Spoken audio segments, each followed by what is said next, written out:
تو اللہ کے نبی صلی اللہ علیہ وسلم فرما رہے کہ مرد سے یہ بھی بعض پرس ہوگی کہ گھریلو زندگی میں دینی حالت کیا ہے، خود نمازی ہے، تہجد گزار ہے، صدقہ خیرات کرنے والا ہے، بہت مبارک، لیکن گھر کی زندگی کا کیا حال ہے؟ آج یہ گھروں کی زندگی پہ غفلت کا نتیجہ ہے میرے عزیزو۔ بس اوقات ایک گھر سے دو زندگیاں اتنی متضاد نکلتی ہیں کہ آدمی کی عقلیں حیران ہو جاتی ہے کہ کیا یہ دونوں زندگیاں ایک گھر میں رہتی ہیں؟ باپ کا رخ کچھ اور ہے، بیٹا کا رنگ ہی کچھ اور ہے، اماں کی زندگی کیسی حیا والی ہے، بیٹی کا لباس ہی کچھ اور ہے۔ ایک ہی گھر سے دو زندگیاں اتنی متضاد نکلتی ہیں، حیرانگی ہوتی ہے دونوں ایک گھر میں رہتے، اتنا فرق آ گیا۔ اور یہ فاصلے کیوں بڑھ گئے؟ زندگیوں میں اتنے فاصلے کیوں بڑھ گئے کہ گھر کے ذمہ دار نے اپنی ذمہ داری کا احساس نہ کیا، اور ان کی دہلیز میں انہیں زندگی سکھانے والے بہت موجود ہیں، نیٹ موجود ہے، فیس بک موجود ہے، ہاں یہ تیز رفتار میڈیا،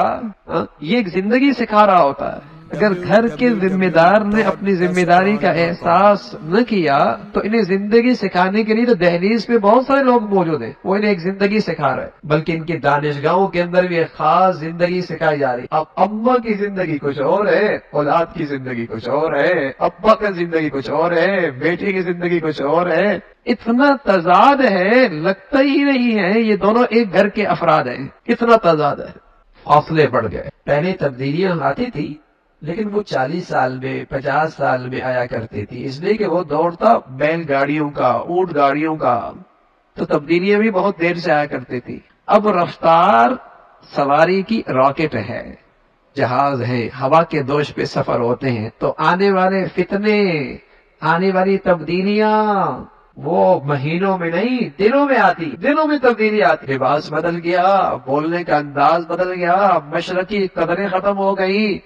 رہن سہن کی بالکل انداز ہی بدل گیا، بڑوں کے ساتھ برتاؤ کا طریقہ ہی بدل گیا، بڑوں سے کیسے بات کرنی ہے، کیسے بیٹھنا ہے، کیسے، ساری زندگی کا انداز بدل گیا۔ تو رسول اللہ صلی اللہ علیہ وسلم فرما رہے ہیں گھروں کے اندر نیکی کو فروغ دو، اور گھر کے ذمہ دار کی ذمہ داری ہے اور ان سے یہ بارے میں پوچھ ہوگی۔